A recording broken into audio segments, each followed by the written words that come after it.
নারায়ণগঞ্জ এলাকায় অপরাধমূলক কর্মকাণ্ডের জন্য তামিল ছবির ভিলেনদের মতোই পরিচিত ছিলেন অয়ন ওসমান ও আজমেরী ওসমান। শামীম ওসমানের এই ভাতিজার নামে অভিযোগ রয়েছে 16টি হত্যাকাণ্ডের। টর্চার সেল স্থাপন করে সেখানে নির্যাতন চালানোর অভিযোগও রয়েছে আজমেরী ওসমানের বিরুদ্ধে। আজমেরী ওসমান তার বাবা ও চাচাদের সহযোগিতায় নারায়ণগঞ্জে একছত্র আধিপত্য প্রতিষ্ঠা করেন। নিয়ন্ত্রণ করতেন বিভিন্ন শিল্প কারখানা ও তেল সেক্টর। শহরের মাজদাইর এলাকার নিয়ন্ত্রক ছিলেন তার ছেলে অয়ন ওসমান। তবে ত্বকী হত্যার পর ওসমান পরিবারের অপরাধমূলক কর্মকাণ্ডের বিরুদ্ধে গণ আন্দোলন গড়ে ওঠে। এই আন্দোলনের ফলে আজমেরী ওসমান বর্তমানে পলাতক রয়েছেন।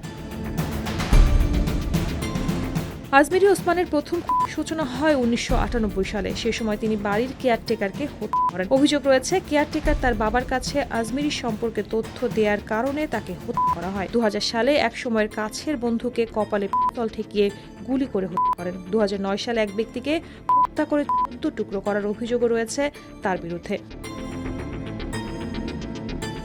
2013 সালের 6 মার্চ পাঠাগারে যাওয়ার পথে তানভীর মোহাম্মদ ত্বকীকে অপহরণ করা হয়। 8 মার্চ শীতলক্ষা নদী থেকে তার লাশ উদ্ধার করা হয়। ত্বকীর বাবা দাবি করেন তাকে ওসমান পরিবারের 11 জন মিলে হত্যা করেছেন। এ ঘটনায় আজমেরী ওসমানের সহকারী শওকত আদালতকে স্বীকারোক্তিমূলক জবানবন্দি দেন, যেখানে তিনি জানান ত্বকীকে হত্যা করা হয়েছে আজমেরী ওসমানের নেতৃত্বে।